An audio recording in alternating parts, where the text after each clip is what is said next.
Violencia en México. 35 muertos fue el saldo que dejó una jornada de violencia en los estados de Sinaloa, Michoacán, Guerrero y Veracruz. Bandas criminales se disputaban las rutas para controlar el tráfico de droga. La mayoría de los cuerpos encontrados tenían impactos de bala y huellas de tortura. Para hablarnos de este tema nos acompaña Rubén Salazar Vázquez, experto en temas de seguridad y director general de Telecate Consultores. Muchas gracias por estar con nosotros. Bienvenido aquí a la tarde. ¿Qué tal? Buenas tardes, Joely. Muchas gracias y buenas tardes para ti y para todo tu auditorio. Si ponemos atención en los estados que acabo de mencionar, Sinaloa, sobre todo, tiene un fuerte vínculo con el crimen organizado, con el narcotráfico, pero también Michoacán, Guerrero y Veracruz en diferentes maneras. También se registró una ola de violencia, sobre todo en Tamaulipas, por la disputa justamente del territorio. ¿Es violencia aislada o necesariamente cruza por un tema de narcotráfico y la disputa del territorio? No es un hecho aislado. Lo que viene pasando en México en los últimos 4 años, desde que asumió la presidencia de la República el presidente Peña Nieto, es que se ha fragmentado la estrategia de seguridad, se ha descentralizado en distintas corporaciones y también por diversas regiones del país. No es lo mismo la estrategia de seguridad que se viene llevando a cabo, por ejemplo, en la región del Golfo de México, en estados como Veracruz y Tamaulipas, a la que se lleva del lado del Pacífico, concretamente en el estado de Sinaloa o en los estados del norte del país. Hay muchas variaciones, por ejemplo, en las agencias que están encargadas, que son responsables de llevar a cabo la estrategia de contención y de combate al crimen organizado. En algunos casos es el Ejército Nacional quien lleva a cabo estas tareas, con mucho mayor énfasis desde la presidencia de Peña Nieto. En otros casos, por ejemplo, del lado del Golfo de México, la Marina Armada. Y también la estrategia va variando en cada una de las 32 entidades de México por la participación de las policías estatales.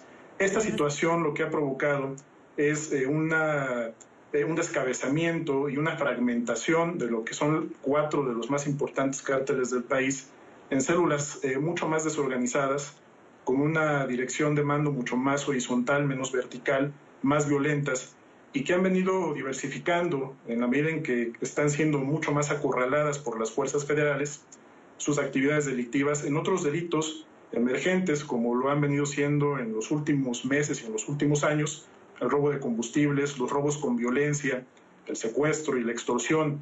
En el caso de las ejecuciones está ocurriendo un fenómeno también muy importante dentro de lo que es el radar de operación de las autoridades. Desde el año 2011, un cártel, en concreto el cártel Jalisco Nueva Generación, en ese momento brazo armado del cártel de Sinaloa, comandado por el ahora detenido Chapo Guzmán, era un cártel que se dedicaba no necesariamente a combatir a sus rivales en confrontaciones armadas. Lo que hacía este cártel, lo que empezó a hacer desde ese año, todavía en el gobierno de Felipe Calderón, era combatir las estructuras de lavado de dinero de sus grupos rivales. Muchos de los ejecutados, nosotros el dato que tenemos aproximadamente un 70% de las ejecuciones que se están realizando en el país forman parte de estas posibles estructuras de lavado de dinero. Es decir, son personas que se dedican a pequeños negocios que están o probablemente lavando dinero del narcotráfico, y esto ha venido también incorporándose en los últimos años, por lo que ahora los ejecutados, por ejemplo, no solamente son narcomenudistas o personas que se dedican a la venta de estupefacientes en el territorio, sino también otro tipo de estructuras sociales que están concretamente haciendo un uso de los recursos en este sentido. Ahora, las grandes capturas como las del Chapo Guzmán, como el abatimiento de este fin de semana en Tamaulipas del líder del cártel del Golfo, no necesariamente se están traduciendo en una situación más pacífica en las calles, en las que la ciudadanía se está acostumbrando a ver nuevamente que de repente colocan algunas barricadas con autos quemados, con algunos bloqueos en las carreteras. No necesariamente se ve que las calles, que los mexicanos estén en una situación más en paz. Pero entonces, ¿de qué sirven estas grandes capturas? Así es, mira, la principal causa de esta situación es que, insisto, el gobierno mexicano no está desplegando una estrategia centralizada de combate a las organizaciones del narcotráfico. Marina, por ejemplo, combate a ciertos grupos en el Golfo de México, a ciertos cárteles. El ejército tiene en estos momentos o está desplegando una serie de estrategias contra otros grupos. Y todo esto lo que está ocasionando es que estas pequeñas células que quedan una vez que se dan estas grandes capturas se recuperan, se hacen del control de estas organizaciones, pero ya de una manera más desorganizada. Y este es el problema que, sin lugar a dudas, genera una mayor preocupación, no solamente en el gobierno, sino principalmente en los sectores productivos, en las empresas, en el ciudadano común y corriente.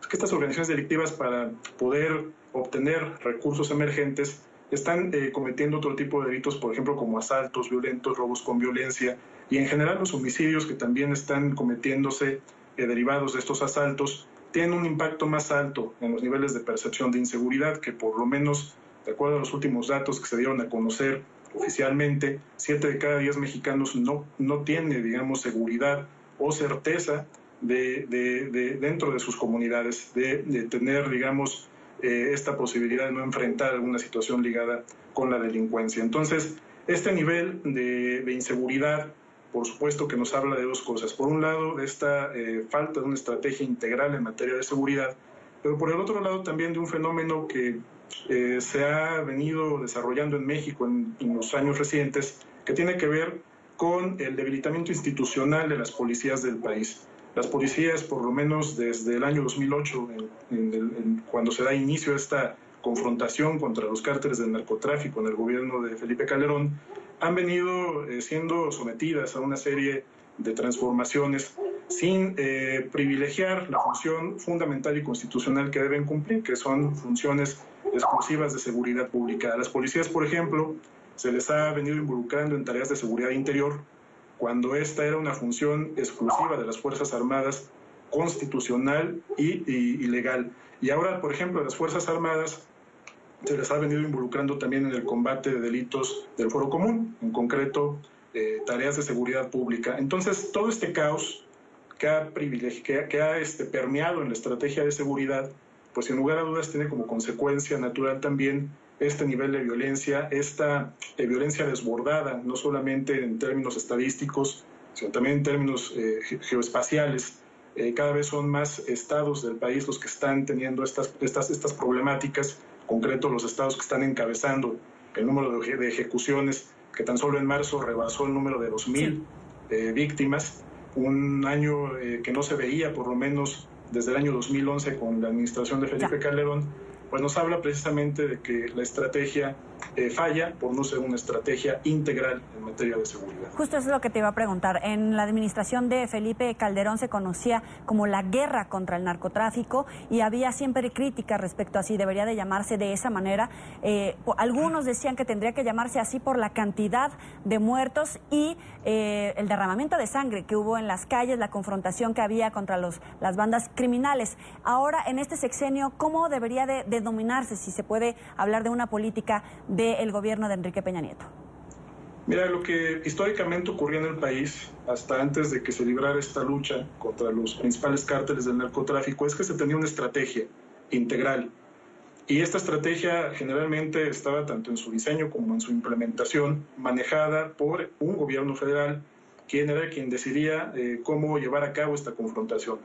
Cuando se da el proceso de alternancia en México, y sobre todo ya con el gobierno de Felipe Calderón, se le empieza a dar un mayor juego ya a las Fuerzas Armadas en el combate al narcotráfico, pero no desde una directriz institucional. Esto se ha salido de control. Insisto, ahora en el caso de Peña Nieto lo que tenemos es que hay distintas estrategias. Se combate a todos los cárteles, se descabeza a todas las agrupaciones criminales.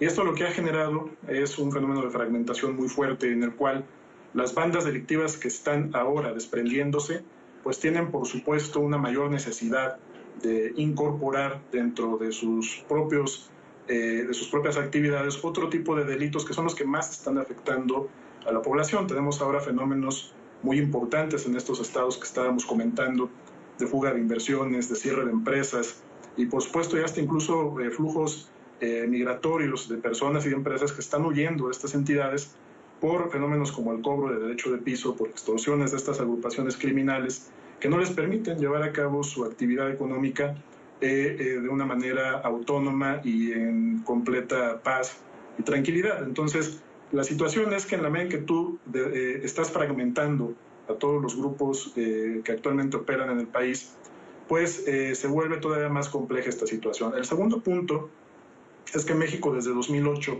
dejó de ser solo un país de tráfico y de tránsito de estupefacientes, se ha vuelto también un mercado. Actualmente, sobre todo en lo que es la franja fronteriza del país, estados como Chihuahua, Sonora, Tamaulipas y Nuevo León, hay un fenómeno creciente de consumo y de demanda de estupefacientes, sobre todo drogas sintéticas, principalmente heroína, una droga que se ha puesto de moda en esta región del país como el cristal.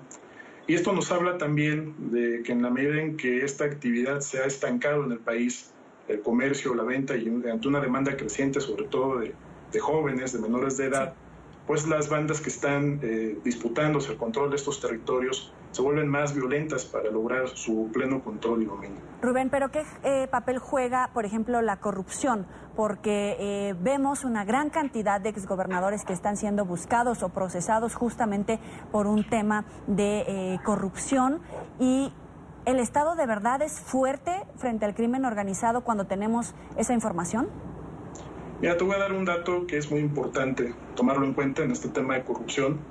Por ejemplo, actualmente en el país, además del tema de la corrupción que ha venido permeando a los gobernadores, a una buena cantidad de gobernadores en México, es el tema de la corrupción de las fuerzas de seguridad.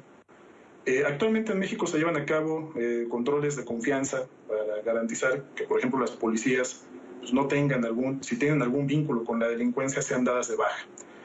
Pero, por ejemplo, estos controles de confianza no se llevan a cabo ni contra no se llevan a cabo en las Fuerzas Armadas, es decir, en el Ejército y en la Marina, que también están llevando a cabo tareas de seguridad pública. Entonces, aquí es un dato que te permite, por lo menos, tener una idea de por qué las estrategias no funcionan. Porque mientras el gobierno y la sociedad civil han venido poniendo mayor énfasis en el combate a la corrupción dentro de los cuerpos policiales, se han olvidado de lo que pasa al interior de las Fuerzas Armadas. Se da por hecho que porque las Fuerzas Armadas, por ejemplo, están prácticamente pues blindadas del poder de infiltración del crimen organizado cuando no tenemos datos que así lo confirmen. Entonces, en este sentido se ha desbaratado todo lo que es la estructura de combate a delitos del fuero común, es decir, agencias de seguridad pública, se les ha intentado militarizar, esa es la verdad, a través de diversos cursos de capacitación en Estados Unidos, en otros países, por ejemplo, como Colombia, sin tener, digamos, toda esta posibilidad de homologar todos los criterios a todas las fuerzas de seguridad, sean policiales y principalmente militares, que están dentro de lo que es la estrategia de combate al crimen organizado. Entonces, en ese sentido, no puedes combatir la corrupción solo en unos y no en otros. De esta manera, nunca vas a poder tener los resultados y tus políticas públicas pues, van a estar siempre respondiendo más a exigencias de carácter político que a los intereses del propio país en materia de seguridad. Es Rubén Salazar Vázquez, experto en temas de seguridad. Muchas gracias por estar con nosotros aquí en la tarde de NTN 24. Muchas gracias a ti, que estés muy bien.